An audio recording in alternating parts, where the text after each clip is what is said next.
এই দেখুন এই সেই হযরত লূত আলাইহিস সালামের স্ত্রী দেখুন এখনো একদম পাহাড়ের সাইডে দেখুন কিনারায় কিভাবে দাঁড়িয়ে আছে। দেখুন আল্লাহর গজব কতটা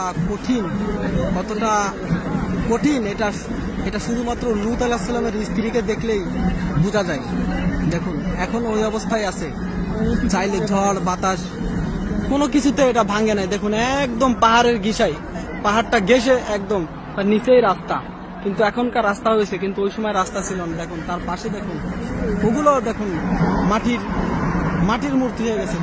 দেখুন এই দেখুন এখানে পুরুষে সহকামী চলতো, কিন্তু আল্লাহ তাআলা হিদায়াতের জন্য নূহ আলাইহিস সালামকে এখানে প্রেরণ করেছিলেন, কিন্তু তার কথা কেউ কর্ণপাত না করায় তার স্ত্রীও কাফেরদের পক্ষে ছিল। আল্লাহ বলেছিল নূহ আলাইহিস সালামকে, তুমি তোমার গোত্র নিয়ে চলে যাও এখান থেকে। পরে যারা পিছন ফিরে দেখবে তারা মূর্তি হয়ে যাবে, কিন্তু লূত আলাইহিস সালাম সেই স্ত্রী পিছন ফিরে চাওয়ায় সে আজও এই অবস্থায় মূর্তি হয়ে দাঁড়িয়ে আছে। বিশ্ব মুসলমানদের জন্য এটা একটি শিক্ষণীয় নিদর্শন, একবার দেখুন।